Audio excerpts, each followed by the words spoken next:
अल्हम्दुलिल्लाहि नहमदुहु व नस्तईनुहु व नस्तगफिरुहु व नु'मिनु बिही व नतवक्कलु अलैहि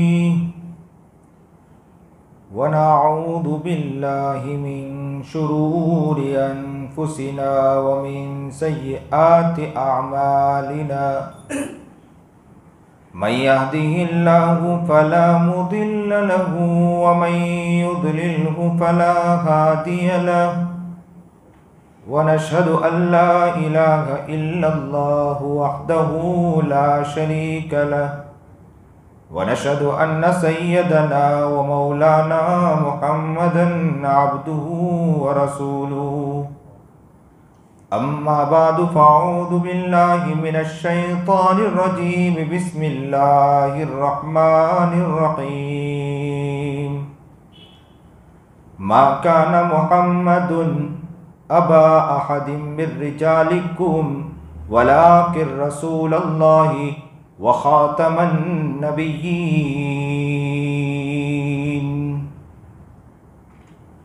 वक़ाल नबी सल्लल्लाहु अलैहि वसल्लम अना ख़ातमुन नबिय्यीन ला नबिय्य बअदी सदक़ल्लाहुल अज़ीम व सदक़ रसूलुहुन नबियुल करीम सदक़ल्लाहुल अज़ीम व सदक़ रसूलुहुन नबियुल करीम व नहनु अला ज़ालिका मिनश शाहिदीन वश्शाकिरीन वल्हम्दुलिल्लाहि रब्बिल आलमीन।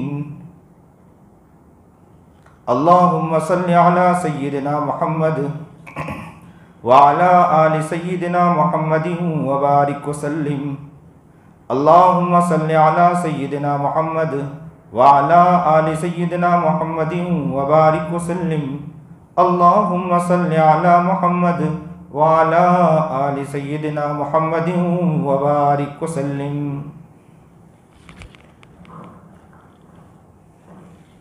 वाजिबुल एहतराम काबिल इज़्ज़त तकरीम बुज़ुर्गान मोहतरम,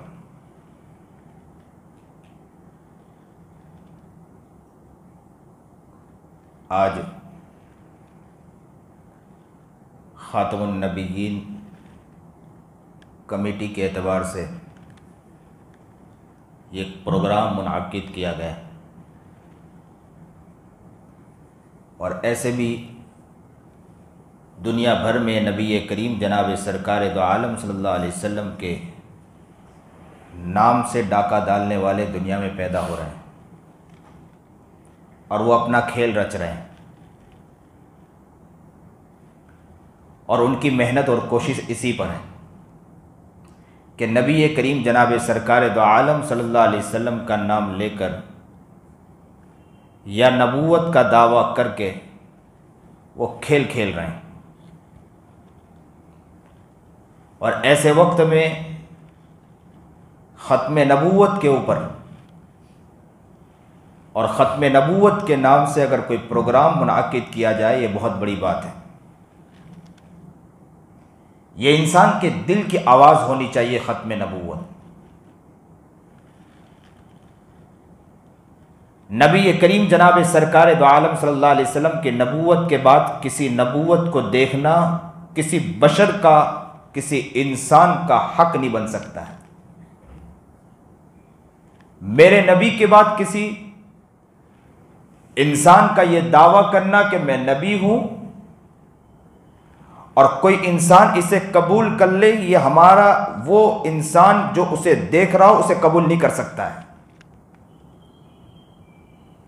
वो कैसे इसे कबूल करेगा? नबी करीम जनाब सरकार दो आलम सल्लल्लाहु अलैहि वसल्लम अल्लाह तबारक व तआला ने मबऊस फरमाया। नबी करीम जनाब सरकार दो आलम सल्लल्लाहु अलैहि वसल्लम सबसे आखिरी नबी, उनके बाद कोई नबी नहीं। नबी अलैहिस्सलातु वस्सलाम के नबूवत के बाद महल लग गई कि अब किसी की नबूवत नहीं हो सकती। अब आएगा कोई, खड़ा होगा, जमीर इसे बर्दाश्त नहीं करेगा। आज की दुनिया बहुत चालाक और होशियार है। आप दुनिया भर में नजर दौड़ाएं, शक पैदा करने वाले हजारों लोग मिलते हैं, दलाइल देने वाले लोग नहीं मिलते हैं। यह हमारे उलमा जो नबी अलैहिस्सलातु वस्सलाम के वारिस अल उलमा वरसतुल अंबिया है, यही लोग सीना सपुर होकर खड़े होकर मर्द कलंदर की तरह मैदान में खड़े होकर नबी करीम जनाब सरकार दो आलम सल्लल्लाहु अलैहि वसल्लम के खातमियत के ऊपर दलाइल देकर वो बातें कर रहे हैं, पेश कर रहे हैं। लेकिन दुनिया को देखें आप, दुनिया क्या खेल खेल रही है? दुनिया शक पैदा करने की कोशिश कर रही है, शुक को शुबहात निकालने की कोशिश कर रही है। आपने देखा होगा वो दलाइल नहीं देते, वो ये कहते हैं कि इस हदीस के जरिए आप इस हदीस को पढ़ो तो इससे मालूम होता है कि यह भी हो सकता है। एक शक डालने की कोशिश करते हैं। और किसके ऊपर शक डालने की कोशिश करते हैं? एक आम इंसान के ऊपर शुक को शुबहात डालने की कोशिश की जाती है। वो किसी खास लोगों के ऊपर फिक्र और मेहनत नहीं करते हैं। एक इंसान मरीज है तो किसके पास जाएगा? किसके पास जाकर उसका इलाज कराएगा? आप जरा बतलाएं, वो किसके पास जाकर इलाज कराएगा? नहीं भाई, मैकेनिक के पास जाए, हो जाएगा इलाज। चले जाए किसी और कंपनी वालों के पास, हो जाएगा इलाज। अजीब दुनिया तमाशा बना के चल रही है। एक जहनियत बनाई जा रही है कि उलमा ये बहकी बहकी बातें करते हैं और पहुंचाया जा रहा है किसके पास से? एक डॉक्टर के पास नहीं जाने दे रहे हैं, डॉक्टर के अलावा एक प्लम्बर के पास पहुंचाया जा रहा है। डॉक्टर के पास नहीं जाने दे रहे हैं, डॉक्टर के अलावा पहुंचाया जा रहा है तो किसी मैकेनिक के पास पहुंचाया जा रहा है। एक इंसान मरीज है, कह रहा है कि मुझे कैंसर की बीमारी, एक इंसान मरीज है कह रहा है कि मुझे आंख की तकलीफ है, एक इंसान मरीज है कह रहा है कि मुझे हाथ और पैर की तकलीफ है, और उसे प्लम्बर के पास पहुंचाया जा रहा है। प्लम्बर क्या काम करेगा? हथौड़ा लेगा, ठोकेगा। और क्या कह रहा है? पैर की तकलीफ प्लम्बर हथौड़ा लेकर ठोक रहा है उसके बदन के ऊपर और कह रहा है मुझे राहत मिल रही है। राहत नहीं मिल सकती है। राहत लेने के लिए अक्लमंद और समझदार के लिए इशारा काफी होता है। वो समझदार वो होता है जो जाता है तो किसके पास जाता है? डॉक्टर के पास जाता है, माहिर डॉक्टर के पास जाकर उसका इलाज करवाता है।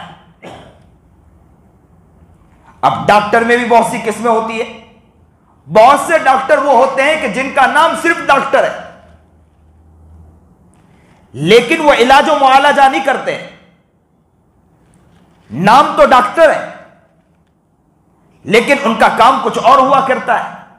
आप उनसे इलाज लेने जाए तो वो भी इलाज नहीं दिया करते हैं। अब हमारी अवाम क्या करती है? जब कोई वाकयात होते हैं तो बेचारे बाज आलिमों के पास चले जाते हैं, जो बेचारे पढ़ तो आते हैं मदरसे से, लेकिन इतनी मालूमात नहीं, इसलिए कि वो छोड़ देते हैं इल्म को पढ़ना दोबारा। अब उनके पास जाते हैं, जब वो जवाब नहीं दे सकते हैं तो क्या कहते हैं कि इन्हें तो कुछ नहीं आता है। उलमा से पूछा गया, उन्हें कुछ नहीं आता है। भाई एमडी डॉक्टर के पास जाइए भाई, वो आपको मशवरा देगा। माहिर डॉक्टर के पास जाएं। एक छोटा डॉक्टर भी अगर उससे इलाज ना हो सके तो वो ये कहता है कि आप ऊपर वाले डॉक्टर के पास जाएं। और हमारी अवाम अगर ये छोटे मोटे बेचारे आलिम जो फारिग होकर आते हैं, नानी कहते हैं, वो अपने मकाम में बहुत आगे होंगे, उनके मर्तबे में बहुत आगे होंगे, इसलिए कि उनके अंदर इल्म आया, अल्लाह का नूर आ गया है, हम उनके कद्र करते हैं। लेकिन वो पढ़ते नहीं है, न पढ़ने की वजह से इल्म पर उनका जंग आ जाता है। अगर कोई चाहता है कि उनसे अगर इल्म हासिल करना चाहे, या किसी आलिम ऐसे आलिम के पास चला गया और जाकर यह कहें कि उन्हें तो कुछ नहीं आता है, यह बड़ी नाअक्ली की अलामत है। उन्हें जाना कहां चाहिए था? दुनिया तमाशा कर रही है। इस वक्त बड़ी जबरदस्त मेहनतें और कोशिशें और काबिशें चल रही है। एक तो कोशिश की जा रही है कि इस्लाम बराह रास्त खींचा जाए मुसलमानों के अंदर से। आपने देखा होगा इत्तेहाद के नाम पर कोशिश की जा रही है। हिंदू मुस्लिम एकता नानी है। हिंदू मुस्लिम एकता वहां तक महदूद होना चाहिए जहां अगर कोई मरीज है तो उसके इयादत के अंदर हम इंशाअल्लाह पहुंचेंगे। इंशाअल्लाह बीमार है तो ख्याल रखने के लिए पहुंचेंगे, परेशान है तो उसके अंदर पहुंचेंगे, लेकिन उसके इबादत में शरीक होना यह मुसलमान का काम नहीं हुआ करता है। मुसलमान उनके इबादत में शरीक नहीं होता है। लेकिन आज का मुसलमान हिंदू मुस्लिम एकता के नाम पर उनके मूर्तियों में, उनकी चीजों में शामिल होता है और अपने इस्लाम को खो देता है। तो एक तो डाका इस तरह गिराया जा रहा है। हिंदू मुस्लिम एकता के नाम पर हमारी औरतें जा रही है, उनकी इबादतों में शरीक होने के लिए जा रही है। कुल या अय्युहल काफिरून ला अअबुदु मा तअबुदून वला अंतुम आबिदूना। तुम्हारी इबादत तुम्हारी जगह, हमारी इबादत हमारी जगह। हमें तुम अपनी इबादतों के अंदर न शामिल किया करो और हम तुम्हें जबरदस्ती नहीं करते कि आप हमारी इबादतों में शामिल हो। हम समझा सकते हैं और समझाने का हक सबके पास है। एक तो कोशिश इस एतबार से की जा रही है और एक कोशिश हमारे अंदर से, हमारी सफ में से अफराद खड़े हो रहे हैं। एक कोशिश तो बाहर के अफराद मेहनत कर रहे हैं और एक कोशिश तो हमारी सफ में से फर्द खड़ा होकर और हमारे सफ में से खड़े होने के बाद हमारे अफराद को बहकाने की कोशिश कर रहा और इस्लाम को उसके अंदर से छीनने की कोशिश की जा रही है। इन वक्त के अंदर मुसलमानों के जहन को मजबूत करना, उनके दिलो दिमाग को तैयार करने की बहुत ज्यादा जरूरत है। मुसलमान अब यह समझ रहा है कि बहुत से बयानात हो रहे हैं, बहुत सी बातें आ रही है और उन बयानात की वजह से अपने जानो दिमाग को साफ करने के लिए तैयार नहीं। वो सिर्फ बातों में, उस बातों में बैठता है कि चलो कुछ बातें आ जाए, बात सुन लेंगे, उठकर चले जाएंगे। या ऐसा है कि कितने लोग वो हैं कि बातें तो पुरानी आएंगी और वो उठ के चले जाते हैं। न जहनो दिमाग को मजबूत करने के लिए, न कुव्वत को मजबूत करने के लिए वो तैयार है, न अकायद को मजबूत करने के लिए तैयार है। याद रखना, कितने वो लोग हैं जो इस्लाम से दामन छुड़ा बैठे हैं। अल्लाह हमारी हिफाजत फरमाए। नबी करीम जनाब सरकार दो आलम सल्लल्लाहु अलैहि वसल्लम की सरी हदीस है, कह दीजिए सल्लल्लाहु अलैहि वसल्लम, बखील है वो इंसान जो नबी का नाम आए और दुरूद ना पढ़े। जबान तो हमारे गीबत और चुगलियों के लिए खुल जाती है, गालियां देने के लिए खुल जाती है। खत्म नबूवत का प्रोग्राम रखा है और सल्लल्लाहु अलैहि वसल्लम जबान से नहीं निकल पाता।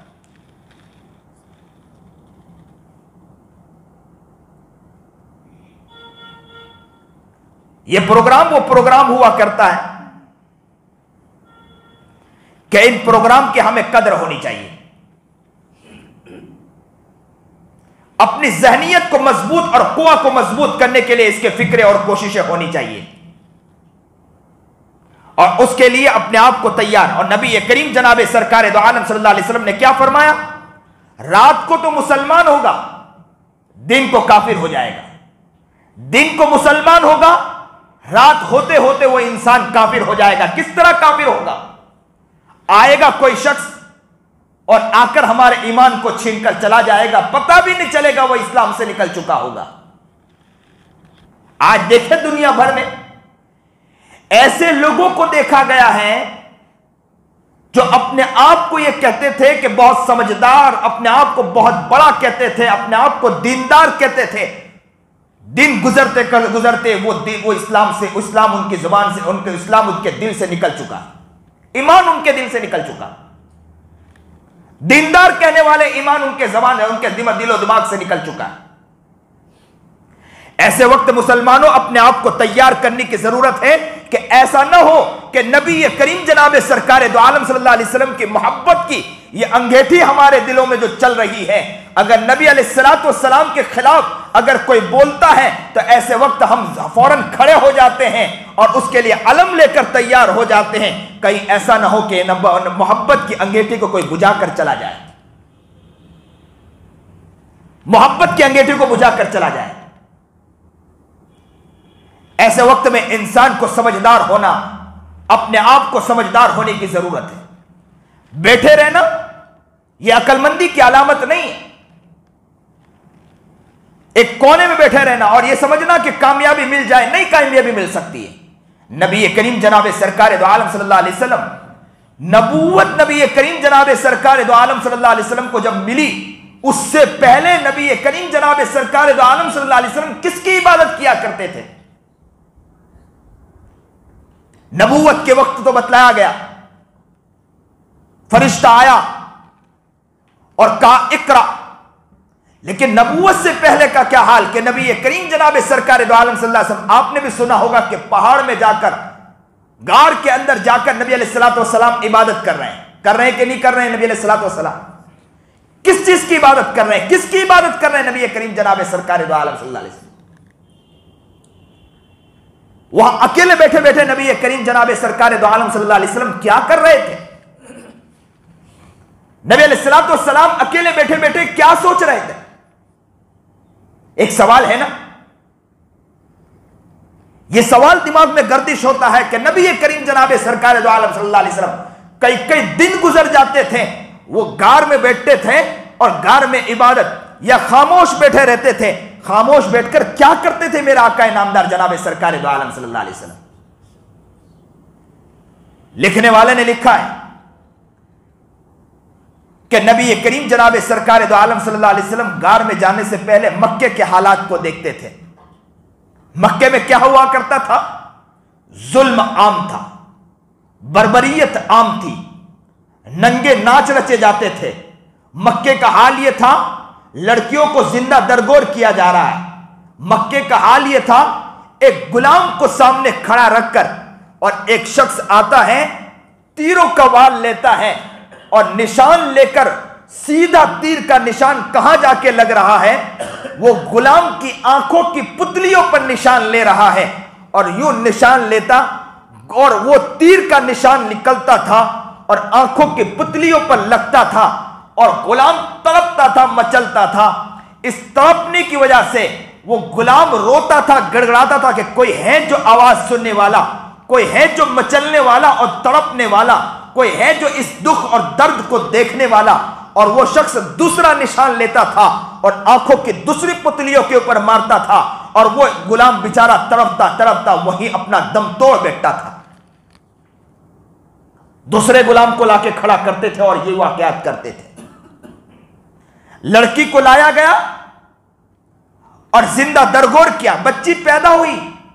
बीवी ने नहीं बतलाया कि तुम्हारी बच्ची है, पता था कि अगर मैं बतलाऊंगी तो कहीं ऐसा ना हो कि इस बच्ची को जिंदा दरगोर कर दिया जाए। शौहर घर में दाखिल होता है, पूछता है कि कोई बच्ची, तो कहा कि वो तो खत्म हो गई और ये तो मेरे पड़ोस की बच्ची को लाई हूं। और उस बच्ची के साथ खेलते खेलते वो शौहर को देखता है कि उसकी बच्ची बड़ी होती चली जाती है और उसके साथ उसका ताल्लुक गहरा होता चला जाता है। दिन गुजरता जाता है, बच्ची बड़ी होती जाती है। बच्ची के दिल में बाप की मोहब्बत और बाप के दिल में बच्ची की मोहब्बत, लेकिन बाप को नहीं मालूम कि मेरी बच्ची है और बच्ची को नहीं मालूम कि ये मेरा बाप है। आपस में खूब मोहब्बत बढ़ती चली गई। औरत ने देखा कि बच्ची की मोहब्बत उसके दिल में जागुजी हो गई है। अब मैं बतलाऊंगी तो हो सकता है कि जिंदा दरगोर नहीं करेगा। शौहर के पास आकर बतलाती है कि ये बच्ची तुम्हारी बच्ची है। जैसे ही ये बच्ची के बारे में बतलाती है तो कहते हैं, वो शख्स कहता है कि नबी अलैहिस्सलातु वस्सलाम के सामने जाकर कि मेरा दिल तो वही भेड़िया बन चुका, मेरे दिल में वही वहशियत तारी हो गई, वहशियाना अंदाज पैदा हो गया। वही खड़ा हो गया, कुछ कहा नहीं और बाहर चला गया। और कहते हैं कि कुछ देर के बाद आया और बच्ची से कहा, उस औरत से कहा कि अपनी बच्ची को तैयार करो, मैं थोड़ा घूमने के लिए उसे ले जाऊं। और घूमने के बहाने से बच्ची भी खुश खुश तैयार कि मेरा अब्बा मुझे घूमने ले जा रहा है। और घूमने के बहाने से निकलता है। कहते हैं कि कुछ दूर जाने के बाद वहां खाई खोदता है, बच्ची उसका साथ देती है। नन्ही मुन्नी बच्ची, जिसकी बच्ची छोटी होती है, दुनिया से फौत होती, उसे मालूम कि बच्ची का क्या होता है, बच्ची कितनी महबूब होती है। लेकिन उस बाप के दिल में जू तक नहीं रहेगा और वो खोद रहा है, साथ में बच्ची, नन्ही मुन्नी बच्ची भी साथ दे रही है। बाप को पसीना निकलता है, वो बच्ची कभी रुमाल के जरिए, अपने दुपट्टे के जरिए उसके पसीने को पूछ रही है और बच्ची फिर वो को खोदने के लिए लगी है। बाप फिर खोद रहा है और पसीने पर पसीना निकलता है और वो बच्ची आगे बढ़कर उसके पसीने को पूछ रही है। मोहब्बत का आलम तो देखो क्या अंदाज है, प्यार का आलम तो देखो कि बच्ची का अंदाज क्या है। लेकिन बाप का दिल वही वहशियाना अंदाज, कुफ्फारे मक्का का जो मिजाज था वही मिजाज इस शख्स का बना हुआ था। वो कहता है कि दरिंदगियत मेरे ऊपर छाई हुई थी, मेरे जहनियत पर दरिंदगियत छाई हुई थी। मैं उस बच्ची के इस मासूमाना अंदाज को देखकर भी मेरे ऊपर जरा भी राशा तक तारी नहीं हुआ, मेरे दिल पर छू तक नहीं रहेगा। और वो बच्ची मोहब्बत के साथ पसीने पर पसीने पूछ रही है और खाई खोदने में लगी हुई है और अब्बा से पूछती जा रही, अब्बू ये क्यों खोद रहे हैं? तो कहा कि बेटी कोई बात नहीं है, बस मैं ऐसे ही खोद रहा हूं। और खोदते खोदते और कहते हैं कि जैसे ही वो खोदते खोदते वो वक्त आ गया, उस बाप ने यूं दरिंदगियत उसके ऊपर ऐसी छाई थी कि बच्चे को यूं धक्का मारा और बच्ची को धक्का देने के बाद मिट्टी डालने लगा। और जैसे ही मिट्टी डालने लगा बच्ची के अंदर से आवाज आने लगी, अब्बू मुझे क्यों दफना रहे हैं? वो बच्ची कह रही थी कि कहती जा रही थी, अब्बू क्या हो गया, मुझसे क्या गलती हो गई? अगर जो गलती हो गई मैं उसको तैयार हूं करने के लिए। अब्बू क्या मामला है?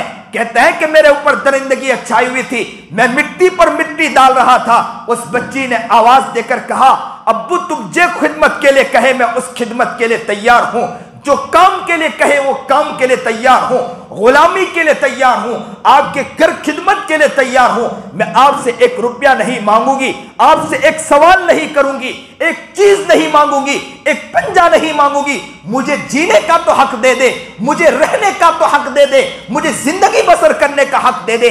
लेकिन कहते हैं कि मेरे ऊपर ऐसी दरिंदगी छाई हुई थी, मैं मिट्टी डालता रहा। उसने कहा कि अब्बू अगर न चाहे तो मेरा निकाह भी ना कराना, मेरे ब्याह भी ना कराना, मैं तुम्हारे घर रहकर तुम्हारी खिदमत करके जिंदगी गुजार दूंगी, मुझे जीने का एक मौका दे दे। लेकिन क्या मालूम था उस बच्ची को कि आज उसे दफन होना है? क्या मालूम था उस बच्ची को आज उसे कब्र के अंदर मिट जाना है? क्या मालूम था उस बच्ची को कि इस मिट्टी के अंदर मुझे दबा दिया जाएगा?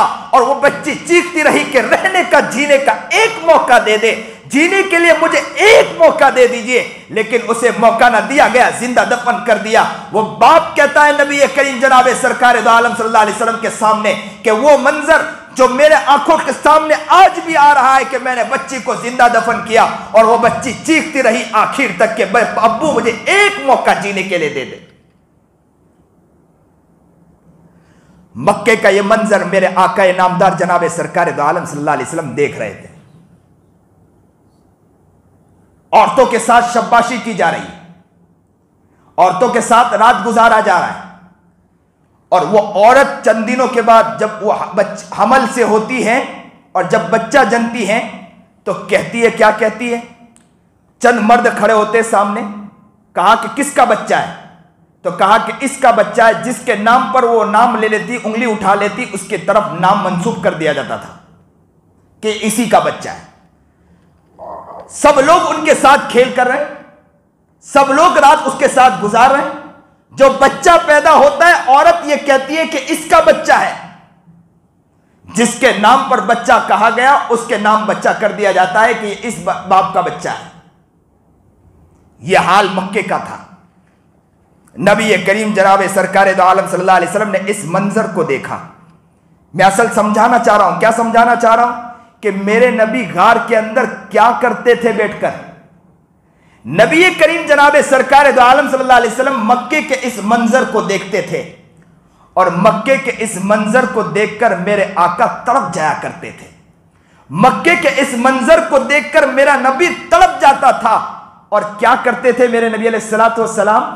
मेरे आका नामदार जनाब सरकार दो आलम सल्लल्लाहु अलैहि वसल्लम का मंजर यह था कि अल्लाह के रसूल गार में आकर अल्लाह के सामने यूं बैठ जाया करते थे और कहते थे, जिसने आसमान बनाया, जिसने जमीन बनाई, मक्के के इस जुल्म के हालात को देखकर मैं बर्दाश्त नहीं कर पा रहा हूं।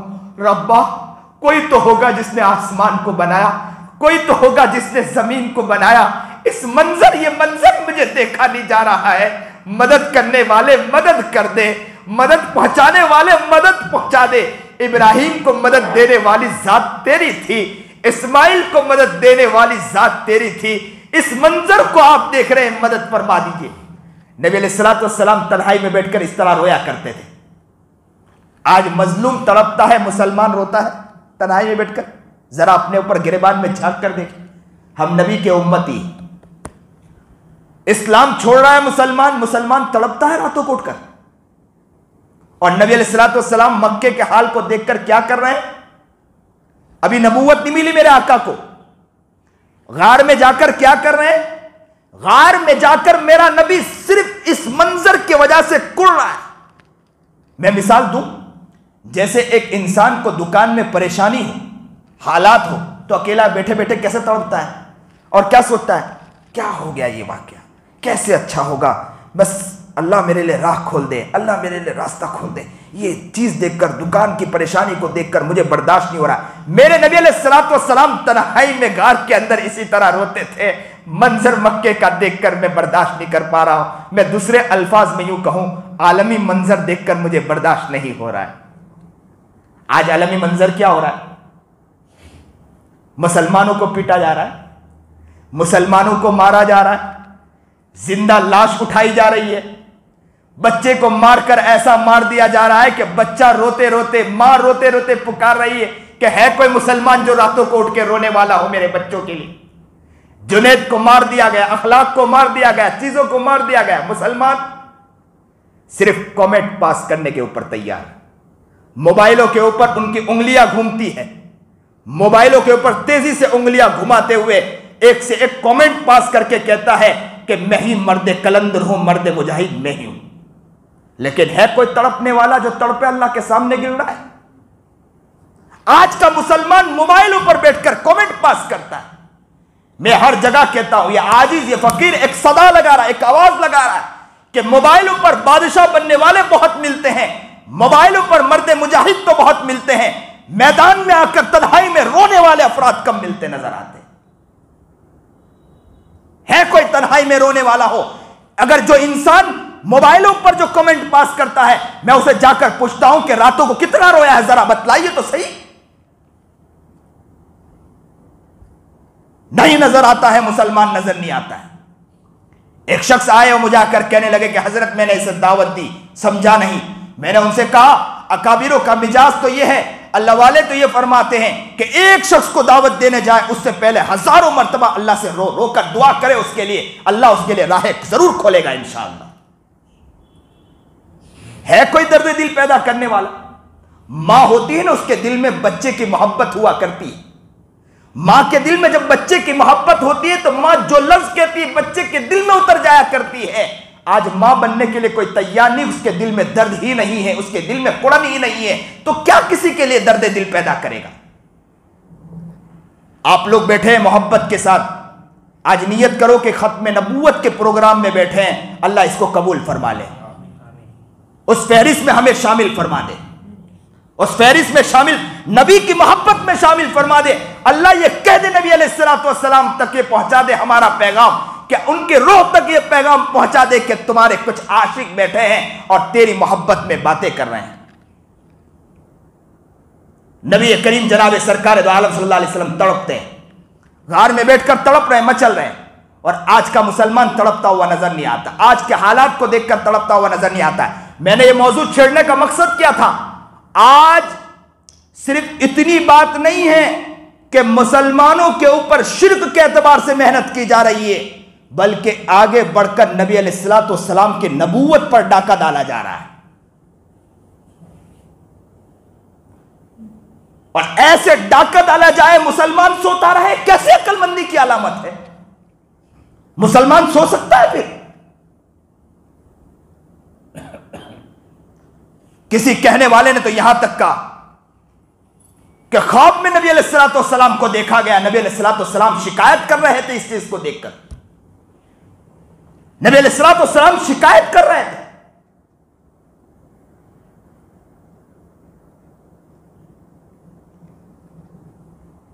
नूरुद्दीन जंगी रहमतुल्लाह अलैह के जमाने में यहूदों ने कोशिश की कि नबी अलैहिस्सलाम के जसद अतहर को यहां से निकाल लिया जाए, मदीना मुनव्वरा से। ख्वाब में नबी करीम जनाब सरकार दो आलम सल्लल्लाहु अलैहि वसल्लम आए और आकर इशारा किया। नूरुद्दीन जंगी रहमतुल्लाह अलैहि समझ नहीं पाए। दूसरे दिन फिर इशारा हुआ, तीसरे दिन फिर इशारा हुआ। अकाबिर से इन्होंने, बादशाह सलामत ने मशवरा किया और निकल गए मदीना मुनव्वरा। जिस शख्स की तरफ इशारा किया गया था, यहूद की तरफ इशारा किया गया था, पहुंचे, उन्होंने दावत की, पूरे मदीने के अंदर दावत की। पहले दिन दावत की, सारे लोग आए। नूरुद्दीन जंगी रहमतुल्लाह ने देखने की कोशिश की कि वो शख्स नजर आता है कि नजर नहीं आता। कहा कि वो नजर नहीं आया। दूसरी मर्तबा देखने की कोशिश की, दावत की, नजर नहीं आया। तीसरे दिन फिर वो शख्स नजर नहीं आया तो कहा कि कोई शख्स ऐसा होगा जो नजर नहीं आ रहा।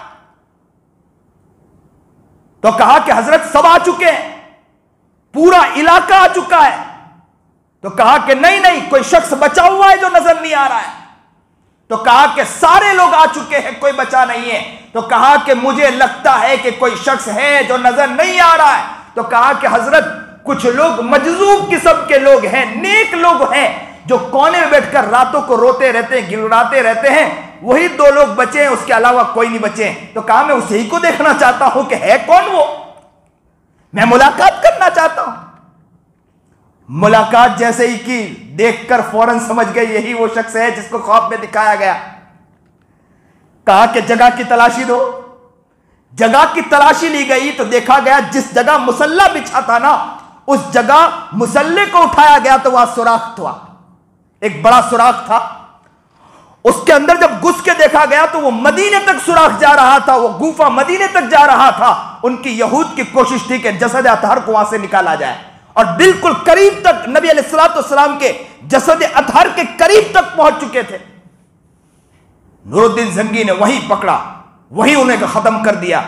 और इसके बाद उन्होंने शीशा पिलाकर पिघाल कर पूरे वहां पर उस कब्र को महफूज किया। नूरुद्दीन जंगी रहमतुल्लाह अलैह पर अल्लाह सलाम पेश करे। हम सलाम पेश करते हैं, उन्होंने बड़ी कुर्बानी दी।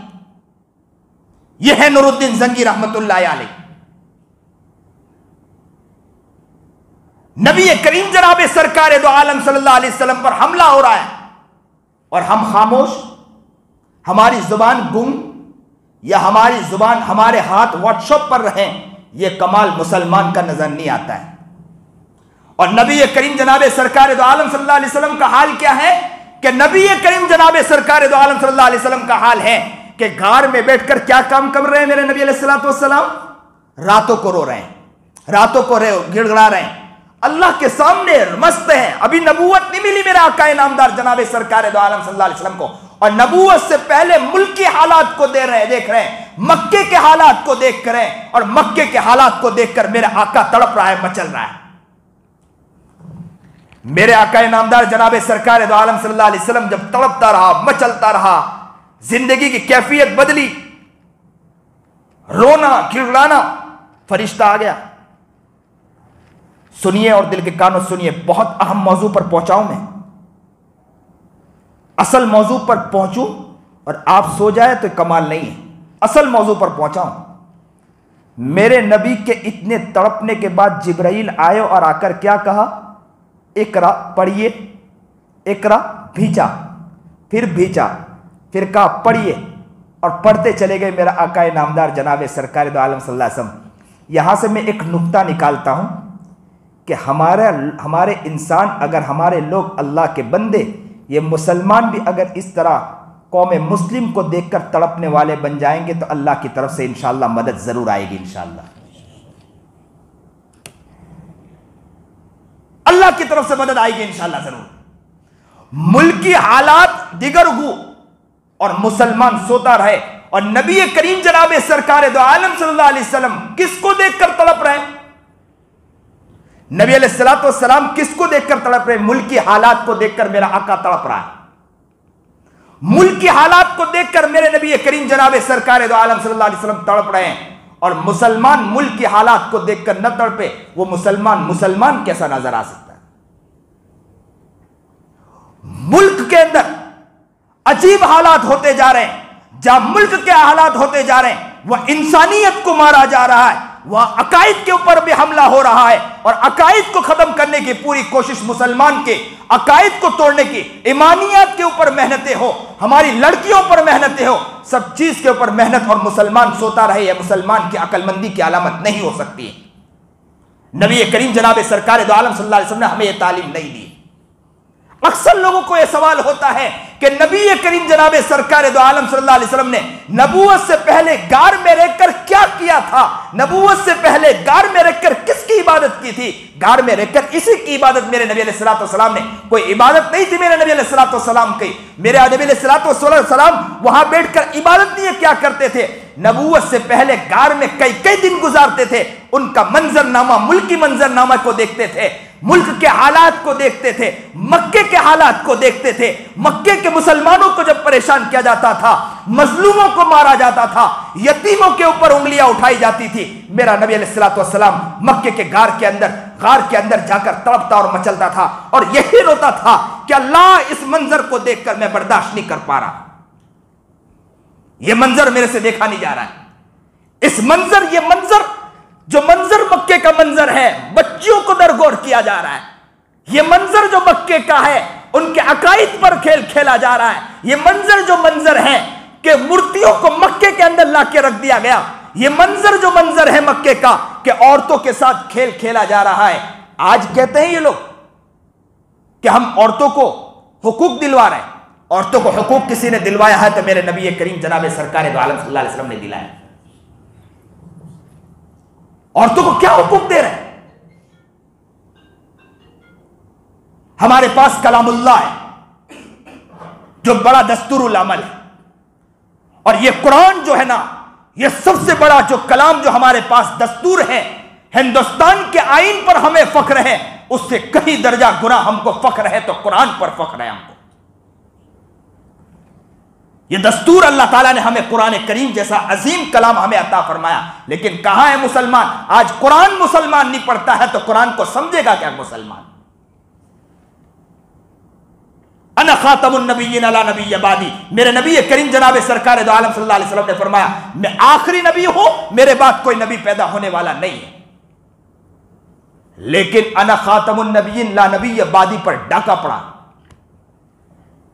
अना खातमुन नबिय्यीन ला नबिय्य आबादी पर हमला हो गया और मुसलमान सिर्फ पड़ा रहा अपने जमीन के चक्कर में कि इतनी फिट जमीन हमारी, इतनी फिट जमीन हमारी। मेरे नबी की जमीन को लोगों ने हड़प कर दिया। मुसलमान सो रहा है, उसको देखने के लिए तैयार नहीं है, और देख रहा है तो किसके देख रहा है? अपनी जमीनों को देख रहा है।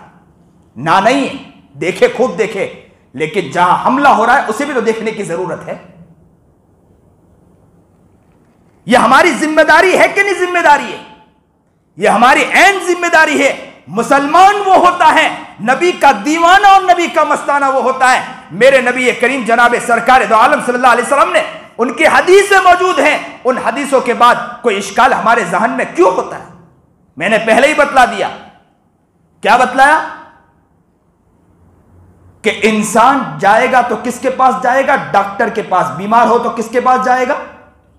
डॉक्टर के पास जाएगा, किसी और के पास जाएगा नहीं। और कुरान क्या कहता है? या अय्युहन्नासु कद जाअतकुम मौइदतुम मिर रब्बिकुम व शिफाउल लिमा फिस सुदूर। कुरान कह रहा है, ए लोगो, तुम्हारे पास नसीहत की चीज आ गई है। और यह क्या है? कुरान अंदर की बीमारी को खत्म कर देगा। शिफाउल लिमा फिस सुदूर, तुम्हारे अंदर जो सीने में गंदगी है ना, उसे खत्म करने वाला यही कुरान है। फबिज़ालिका फल्यफ़रह शिफाउल लिमा फिस सुदूर व हुदम व रहमतुल लिल मुमिनीन। यह हिदायत भी है, रहमत भी है मोमिनों के लिए। किसके लिए कहा? किसके लिए कहा? जरा जोर से बोलो।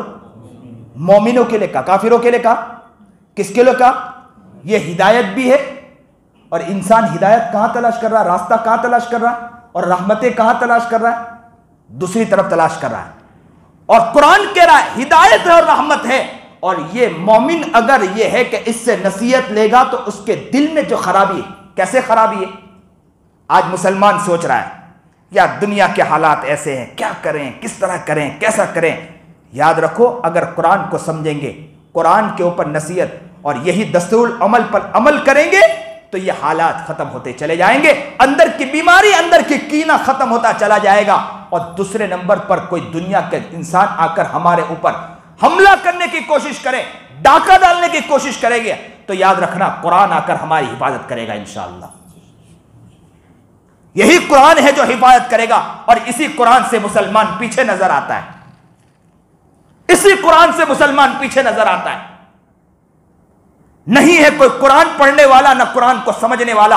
हमारे हजरत वाला हजरत मौलाना खलीलुर रहमान सज्जाद नोमानी कहते हैं कि कुरान को समझना मुसलमानों पर वाजिब हो चुका है, लेकिन है मुसलमान कोई समझने के लिए तैयार, कुरान पढ़ने के लिए तैयार नहीं। कुछ कुरान को समझने के लिए कहां तैयार होगा। कुरान ही हिफाजत कर सकता है, कुरान के एक एक लफ्ज ही हिफाजत कर सकते हैं। मुसलमानों को ईमानियत से अगर कोई बचाने वाला है तो कुरान बचाने वाला है। कुरान को पढ़े और कुरान को समझे। दुनिया की ताकत आए, शकील इब्न हनीफ या कोई दुनिया की और ताकत आ जाए, याद रखो आपके इस्लाम पर डाका डालने की कोशिश करे, आपके बच्चों के ऊपर इस्लाम के ऊपर डाका डालने की कोशिश करेंगे, तो याद रखना यह कुरान हिफाजत करेगा इंशाअल्लाह।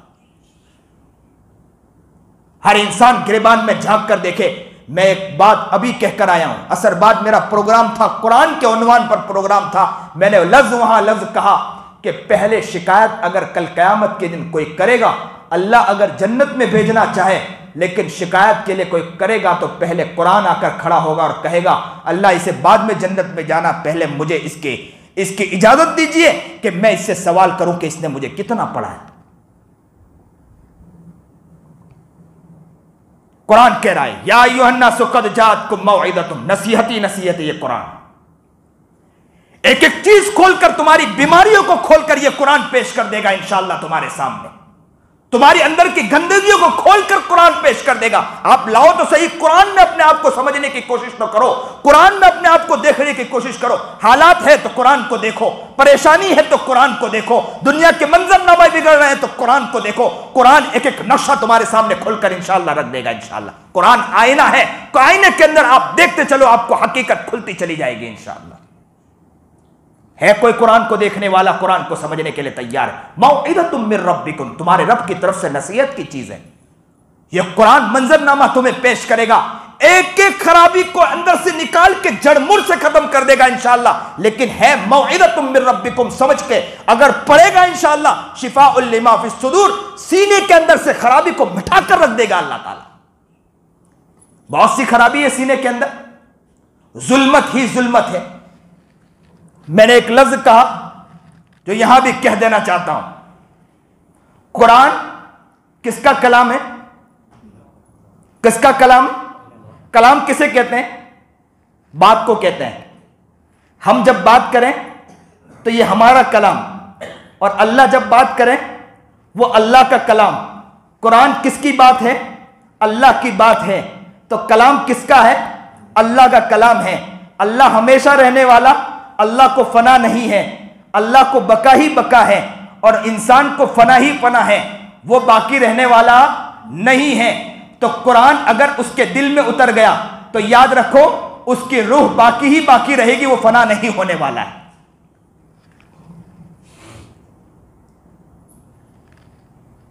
क्योंकि कलामुल्लाह, कलाम किसका? अल्लाह का कलाम है। कलाम फना हो सकता है?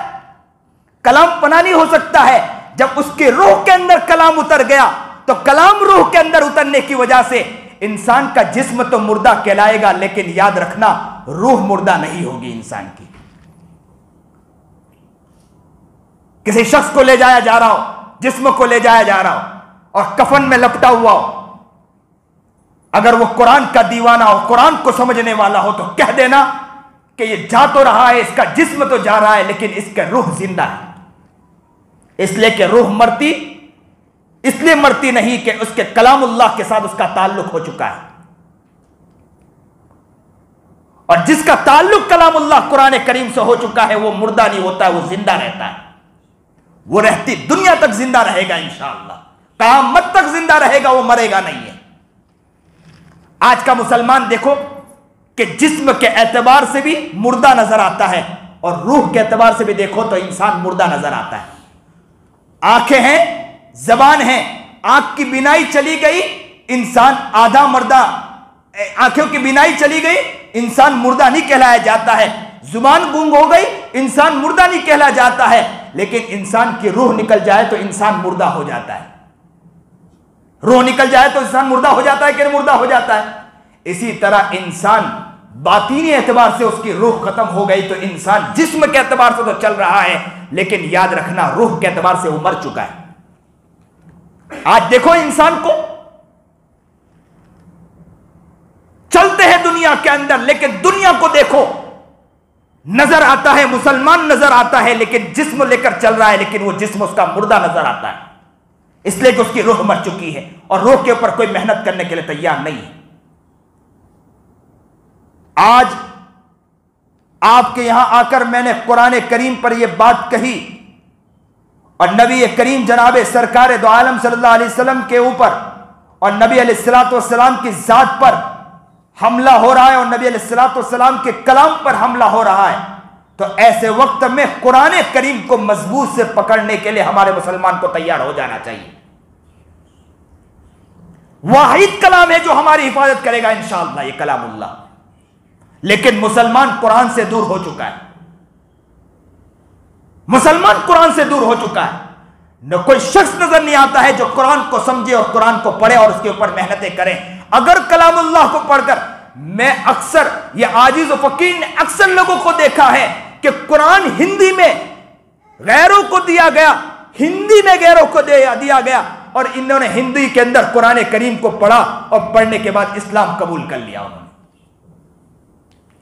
कई जुबानों के अंदर कुरान को बदला गया और जबानों के अंदर कुरान को जब वो किया गया, उसका तर्जुमा किया गया और जब गैरों को दिया गया, कई हजार अंग्रेजों ने और कई हजार लोगों ने जो इनके ऊपर कई शुबे थे, कुरान पढ़ने के बाद उन्होंने इस्लाम कबूल कर लिया। और आज का मुसलमान है उसी कुरान को समझने के लिए तैयार नहीं है, नाम का मुसलमान है, अंदर से वो इस्लाम खत्म करके बैठा है, अंदर से वो खत्म हो चुका है, मुर्दा नजर आता है, क्योंकि कुरान से उसकी जान जो है ना वो खत्म हो चुकी है, रूहानियत खत्म हो चुकी है। आज का पढ़ने वाला दीनदार हो के गैर दीनदार हो, नजर आता है कुरान पढ़ता है, उसके अंदर वो शऊर नजर नहीं आता है, वो जज्बा नजर नहीं आता है। ऐसे वक्त में मुसलमानों को जागने की जरूरत है। नबी करीम जनाब सरकार दो आलम सल्लल्लाहु अलैहि वसल्लम की वो बात लाई मैंने, और मैंने बतलाया कि नबी अलैहिस्सलातु वस्सलाम तन्हाई के अंदर रातों को रोया करते थे। हम नियत करें कि इंशाअल्लाह रातों को रोएंगे और कुरान को जिंदा करेंगे इंशाअल्लाह। ये कुरान शिकायत करेगा, याद रखना, ये कुरान शाकी है, ये मस्जिद के अंदर रखा है कुरान, लेकिन रोजाना अल्लाह से शिकायत करता होगा कि अल्लाह, मस्जिद में आने वाले लोग मस्जिद में आके कुरान भी पढ़ते, वो भी सही नहीं पढ़ते और कुरान को कभी उठाने के लिए तैयार भी नजर नहीं आते। घर के हाल का कुरान का तो कुछ ही और हाल है।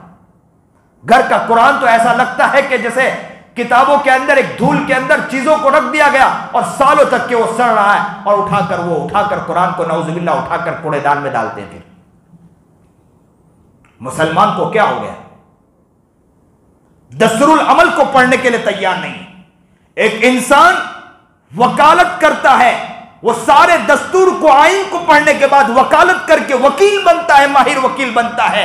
आज का मुसलमान कुरान को पढ़कर, याद रखना, अल्लाह का बेहतरीन वकील बन सकता है, दुनिया को चने चबा सकता है और दुनिया के सामने डंके की चोट बोल सकता है, लेकिन कुरान को छोड़ा है तो मुसलमान ने छोड़ा है। शिकायत है तो किसी और से शिकायत नहीं, मुसलमानों से शिकायत है। यह प्रोग्राम खत्मुन नबीयीन के ऊपर प्रोग्राम, खातमुन नबीयीन के ऊपर प्रोग्राम रखा गया। नबी करीम जनाब सरकार दो आलम सल्लल्लाहु अलैहि वसल्लम की हदीस है कि मेरे नबी अलैहिस्सलातु वस्सलाम ने फरमाया, इन्ना मथली कमथली व मथलिल अंबियाई मिन कबली, मेरी मिसाल और मेरे से पहले वालों की मिसाल, नबी करीम जनाब सरकार दो आलम सल्लल्लाहु अलैहि वसल्लम ने फरमाया, उस मर्द की तरह है जिसने एक बेहतरीन घर बनाया हो, बना बैतन, बेहतरीन घर बनाया हो, हसीन और जमील बुलंद मकान बनाया हो, और उसमें एक ईंट की जगह बाकी रखी हो, एक ईंट की जगह, एक ईंट छोड़ दी हो, उसने बाकी नहीं रखी, एक ईंट छोड़ दी हो, और कोई शख्स वहां देखने आए, उस मकान को, बंगले को देखे तो बहुत खुश हो जाए, कितना बेहतरीन बंगला बनाया। और बंगले को देखने के बाद जब एक जगह पहुंचे कि एक ईंट बाकी रखी, तो क्या कहेगा? मकान तो बहुत खूबसूरत बनाया, लेकिन एक ईंट की जगह छोड़ दिया आपने, एक ईंट छोड़ दिया आपने। कहेगा कि नहीं कहेगा? ये ईंट लग जाती तो बेहतरीन होता। मेरे नबी अलैहिस्सलाम ने फरमाया कि सारे अंबिया आए और वो आखिरी ईंट में था, और लगने के बाद यूं समझो कि बेहतरीन मकान, खूबसूरत हो गया मकान। वो आखिरी ईंट में था, वो ईंट लग गई, अब उस मकान के अंदर खूबसूरती ही खूबसूरती आ चुकी है। अब आखिरी ईंट लगने के बाद कोई ईंट लगाने की जरूरत होती है?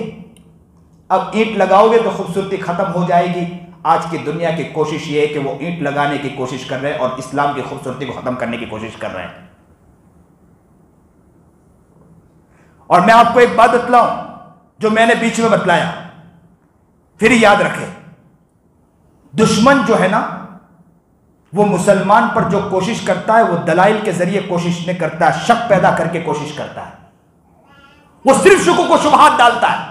वो क्या करेगा? हदीस को लाएगा और क्या कहेगा? हदीस में ये भी तो है, और मुसलमानों को शुक को शुबहात में डालेगा। मुसलमान क्या सोचेगा? हाँ, बात तो सही है, बात तो सही है कह रहा है। उनको कहो कि दलाइल दो, दलाइल नहीं दे सकता है। उनको कहो कि जरा हमारे बड़े मौलवियों के पास चलो, तो नहीं चलने के लिए तैयार होगा। उसको मालूम है कि मौलवी दलाइल के साथ बात करेगा और ये शुक को शुबहात डालकर इंसान के दिमागों को खलजान में डाल देगा। बस आज जितनी मेहनत हो रही, शुक को शुबहात डाला जा रहा है। आप देखो मीडिया के ऊपर बैठकर ये क्या कर रहे हैं लोग, इस्लाम के ऊपर जो प्रोपेगेंडा डाला जा रहा है वो शुक को शुबहात डाले जा रहा है। क्यों ऐसा होता है? तलाक में ऐसा क्यों है? औरतों का मामला ऐसा क्यों है? वो ऐसा क्यों है? ये ऐसा क्यों है? सिर्फ शक ही शक, शक ही शक, शक ही शक डालने की कोशिश की जा रही। दलाइल से कोई बातें नहीं की जा रही। उनसे कहो कि दलाइल से बातें करो तो नहीं करेंगे, क्योंकि उनकी कोशिश है कि मुसलमानों की ज़हनियत के ऊपर मेहनत करें और इस्लाम से उनको बाहर कर दें। बाहर के लोग भी मुसलमानों पर मेहनत कर रहे हैं, अंदर के लोग भी जो मुसलमान थे अब तक के, लेकिन उसने अपने आप पर नबूवत का दावा करने के बाद या मेहदी होने का दावा करने के बाद हमारे मुसलमानों से इस्लाम छीनने की कोशिश कर रहे हैं। आज भी मुसलमान, आज भी हमारा मोमिन बिरादर अगर इंशाअल्लाह इस्लाम को पढ़ेगा, कुरान को पढ़ेगा, इंशाअल्लाह शुक को शुबहात खत्म होते चले जाएंगे। इंशाअल्लाह नियत करो कि इंशाअल्लाह ये प्रोग्राम खत्म नबूवत का प्रोग्राम है, लेकिन इंशाअल्लाह ये खत्म नबूवत का प्रोग्राम है। यहां से ये अहद करके निकलेंगे कि इंशाअल्लाह इस पर डाका नहीं डालने देंगे। इंशाअल्लाह हम कुरान को पकड़ेंगे, कुरान को उनको लाजिम करेंगे और अपनी जिंदगी के नबी अलैहिस्सलाम वही है, कुरान जो वही है, वही है मतलू को भी जिंदगी में लाने की कोशिश करेंगे, वही है गैर मतलू को भी जिंदगी में लाने की कोशिश करेंगे। वही है मतलू उसे कहते हैं जो नबी करीम जनाब सरकार दो आलम सल्लल्लाहु अलैहि वसल्लम की तरफ बराह रास्त अल्लाह की तरफ से कलाम आया, और एक वही है गैर मतलू वो है कि जो अल्लाह ही का कलाम है, जो नबी अलैहिस्सलाम के दिल में आया और नबी अलैहिस्सलाम ने फरमाया है, ये वही है गैर मतलू है। दोनों को लाजिम पकड़ के इंशाअल्लाह दुनिया के दुश्मन जो आएगा उनको नाको चने चबाएंगे इंशाअल्लाह हम लोग। आज भी मुसलमान अगर खड़ा हो जाए, इंशाअल्लाह मुझे उम्मीद है कि इंशाअल्लाह दुश्मन जेर जमीन होकर इंशाअल्लाह वो यहां से भाग जाएगा। इंशाअल्लाह है तो सही मुसलमान मर्द कलंदर, पैदा तो हो, अपने आप के अंदर ईमान तो मजबूत करे इंशाअल्लाह।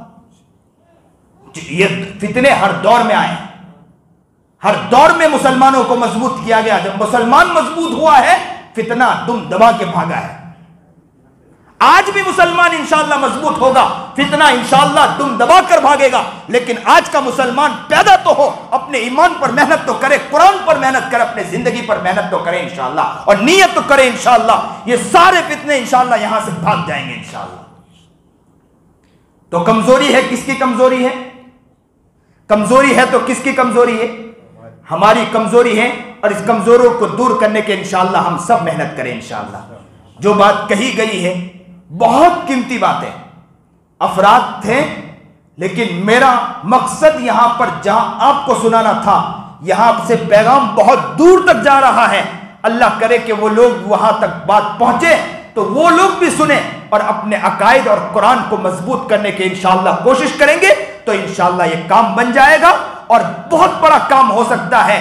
तो याद रखें, आज नियत करें इंशाअल्लाह कि ये हमारे लिए अच्छा मौका है। और नबी अलैहिस्सलातु वस्सलाम की एक हदीस है, अना आखिरुल अंबिया, नबी अलैहिस्सलातु वस्सलाम की हदीस है कि मैं आखिरी नबी हूं, वह अना आखिर उम्मती, और ये जो आप है अंतुम आखिर उम्मती, और तुम लोग आखिरी उम्मती हो। मैं आखिरी नबी हूं और तुम क्या हो, आखिरी उम्मती हो। जब आखिरी उम्मती है तो उम्मती पर बहुत सारा बोझ भी है, उस बोझ को संभालने के लिए तैयार भी होना चाहिए। माँ बाप ने बहुत सारा काम करके चले गए हो, मेहनतें करके चले गए हो, बहुत सा खजाना जमा करके चले गए हो, तो लोग क्या कहते हैं, अब बेटे तुम्हारे ऊपर जिम्मेदारी आई, तुम संभाल लेना, अगर तुमने गलती की तो ये खजाना लुट जाएगा। तो याद रखना, अल्लाह के रसूल ने बहुत सारा कुछ दिया है हमें, अगर याद रखना हम गफलत में सोते रहे तो याद रखना ये खजाना लुट जाएगा, याद रखना ये खजाना लुट जाएगा। अंतुम आखिर उम्मती, हम आखिरी उम्मत है, आखिरी उम्मत नियत कर लेके इंशाअल्लाह खजाना को लुटने नहीं देंगे इंशाअल्लाह। और जो लोग मेहनतें कर रहे हैं, कोशिश कर रहे हैं, इंशाअल्लाह हम उसके लिए तैयारी करेंगे, मेहनत करेंगे और उनके लिए अपने आप को जिंदा करने की कोशिश करेंगे, दिल को जिंदा बनाने की, दिल को जिंदा करने की कोशिश करेंगे, रूह को जिंदा करने की कोशिश करेंगे। इंशाअल्लाह हमारी जिंदगी बेहतर होगी। तो याद रखना, हमें ही कामयाबी मिलेगी। हर दौर में फितने आए हैं, उस फितने का खात्मा हुआ है। इंशाअल्लाह इस दौर में भी जितने फितने उठे हैं, इंशाअल्लाह उसका खात्मा भी अल्लाह ने चाहा तो हम ही करेंगे इंशाअल्लाह। हमारी नस्लें करेंगी इंशाअल्लाह, हमारे बच्चे बच्चे इंशाअल्लाह खात्मा करेंगे। ये हमारी दुआ है, ये हमारी आरजू है, ये हमारी उमंग है। अल्लाह से यही दुआ करते हैं कि अल्लाह, गोबर में से फूल निकालने वाली जात आपकी है, हम जैसे निकम्मों को इस फितने के लिए खड़ा कर दे तो इंशाअल्लाह आपके लिए कोई मुश्किल नहीं, अल्लाह के लिए कोई मुश्किल नहीं। आज हम सब मिलकर यह दुआ कर दे, क्या दुआ कर दे कि अल्लाह हम जैसे निकम्मों को इंशाअल्लाह इसके खात्मे के लिए तैयार कर दे इंशाअल्लाह। अकबर इलाक का फितना उठा, मुजद्दिद अल्फसानी खड़े हुए खात्मा कर दिया उस फितने का, चने चबवाए उनके और उन्हें उखाड़ कर फेंक दिया उस खात्मे को उठाकर। तातारी का फितना आया, हमारे अकाबिर में गालिबन इब्ने कय्यिम या इब्ने कसीर या मैं भूल रहा हूं, उन्होंने उसका खात्मा कर दिया। इब्ने तैमिया, उन्होंने खात्मा कर दिया उसका। आज भी अगर मुसलमान इंशाअल्लाह जिंदा हो जाए तो खात्मा हम ही करेंगे इंशाअल्लाह। जज्बा तो पैदा हो। अल्लाह ताला हमें सही समझ अता फरमाए, सही शौक और जज्बा अता फरमाए। जो बात कही गई सुनी गई, अल्लाह अमल की तौफीक अता फरमाए और सही समझ के साथ आगे बढ़ने की तौफीक अता फरमाए।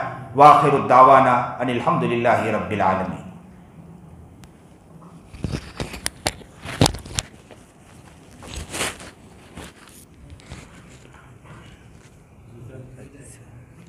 जी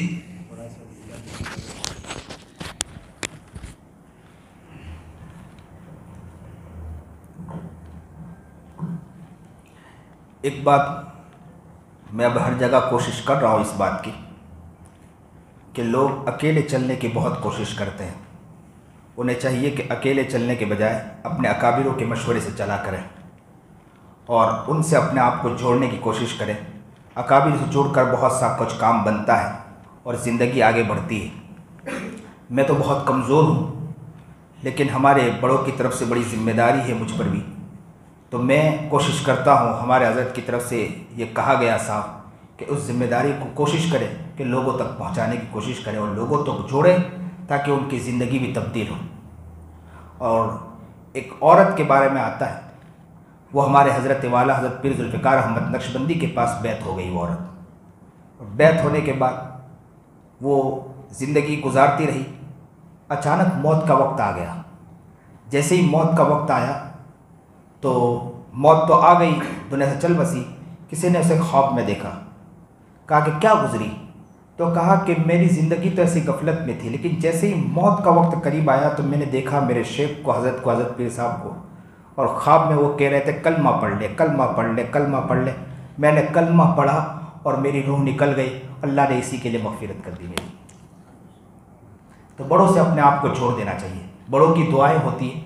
हमारे अक्सर हमारे यहाँ तलबा पढ़ते हैं, तो तलबा पढ़ने की वजह से आज भी उन बच्चों के लिए मैं रोता हूँ, गिड़गिड़ाता हूँ। क्या कहता हूँ, अल्लाह मैं कुछ नहीं कर सकता हूँ, इन बच्चों को जितनी मेहनत करता हूँ, लेकिन अल्लाह तू हिदायत दे दे, तू हिदायत दे दे। इसी तरह जो लोग मुंसलिक होते हैं उनके लिए भी हमारी दुआएं होती है।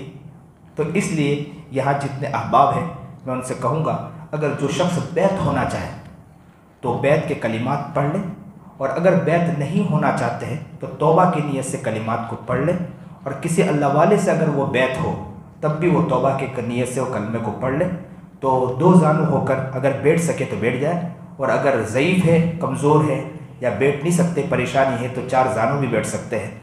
बड़े अदब के साथ बैत के कलिमात को पढ़ाता हूँ। जो बैत होना चाहे बैत हो जाए, और इसके बाद मामूलात है वो मुझसे ले लें, और जुड़कर इंशाअल्लाह आगे बढ़ेंगे तो मुझे उम्मीद है कि इंशाअल्लाह आप लोग बहुत कामयाब हो सकते हैं। और उम्मीद है कि अल्लाह ताला तरक्की अता फरमाएगा, मुझे भी तरक्की अता फरमाए, आप लोगों को भी तरक्की अता फरमाए और कबूल व मंजूर फरमाए। पढ़िए एक साथ, मैं बैत के कलिमात पढ़ता हूँ। इस नीयत से पढ़ें कि आज हमारी तौबा हो जाए, इस नीयत से पढ़ें। इसलिए अगर जो बैत होना चाहे तो बैत की नीयत से पढ़ें, नहीं बैत होना चाहे तो तौबा की नीयत से, इस नीयत से पढ़ें कि आज मेरी तौबा पक्की सच्ची तौबा हो जाए। ला इलाहा इल्लल्लाह मुहम्मदुर रसूलुल्लाह सल्लल्लाहु अलैहि वसल्लम, अशहदु अल्ला इलाहा इल्लल्लाह व अशहदु अन्ना मुहम्मदन अब्दुहु व रसूलुहु, आमन्तु बिल्लाहि व मलाइकतिहि व कुतुबिहि व रुसुलिहि वल यौमिल आखिरि वल क़द्रि खैरिहि व शर्रिहि मिनल्लाहि ताला वल बअ्ति बअदल मौत, आमन्तु बिल्लाहि कमा हुवा बि अस्माइहि व सिफ़ातिहि व क़बिलतु जमीआ अहकामिहि इक़रारुम बिल लिसान व तस्दीक़ुम बिल क़ल्ब, अस्तग़फ़िरुल्लाह रब्बी अस्तग़फ़िरुल्लाह रब्बी अस्तग़फ़िरुल्लाह रब्बी मिन कुल्लि दम्बिन मिन कुल्लि दम्बिन मिन कुल्लि दम्बिन व अतूबु इलैहि व अतूबु इलैहि व अतूबु इलैहि। माशाअल्लाह, जिसने ये तौबा की नीयत से पढ़ी है, इंशाअल्लाह उनकी तौबा कबूल हो गई। अल्लाह से उसी नीयत के साथ हमने पढ़ी है, और जिन्होंने बैत की नीयत से कलिमात पढ़े हैं वो मुंसलिक हो गए। आगे चलकर वो नीयत करें कि हम अपने आप को आगे बढ़ाने की कोशिश करेंगे, और जो किसी अकाबिर से मुंसलिक है उन्हें चाहिए कि अपने औराद वज़ाइफ को और मजबूत करें, अपने आप को बनाने की कोशिश करें। इसलिए कि इस वक्त मुल्क हालात में गुज़रता जा रहा है, फितने आम होते जा रहे हैं। ऐसे वक्त हमारे दिल के अंदर भी बहुत से फितने रूनुमा हैं, हमारी ज़िंदगी में भी हज़ारों फितने रूनुमा हैं। इन फितनों को भी ख़त्म करने की कोशिश करना चाहिए। अल्लाह हम सबको सही समझ अता फरमाए। थोड़ी देर हम ज़िक्र करेंगे, मुख्तसर ज़िक्र करेंगे, और ज़िक्र के बाद हम अल्लाह से रो रो कर दुआ करेंगे इंशाअल्लाह। तो हर शख्स अल्लाह के ज़िक्र के लिए तैयार हो जाए। देखो, याद रखें, किसी फ़र्द, अगर कोई फ़र्द बाहर हो, हम उसका ज़िक्र करें या उसका नाम ले तो उसको भी खुशी होती है। अगर हम अल्लाह का नाम लेंगे तो अल्लाह को कितनी खुशी होगी, अल्लाह को भी बड़ा प्यार आ जाएगा। लोग बाहर निकल के कहते हैं कि देखो आज मेरा नाम वहाँ लिया जा रहा है, आज मेरे बारे में वहाँ कहा जा रहा है, तो उसे बहुत खुशी होती है। जब हम अल्लाह का ज़िक्र यहाँ बैठकर करेंगे तो अल्लाह फरिश्तों से भी कहेगा, देखो मेरा नाम उस मस्जिद में लिया जा रहा है, मस्जिद कुबा में जो लोग बैठे हैं वो मेरा नाम ले रहे हैं। इसलिए उसी मोहब्बत के साथ अल्लाह का ज़िक्र करेंगे इंशाअल्लाह। ला इलाहा इल्लल्लाह, ला इलाहा इल्लल्लाह, ला इलाहा इल्लल्लाह, ला इलाहा इल्लल्लाह,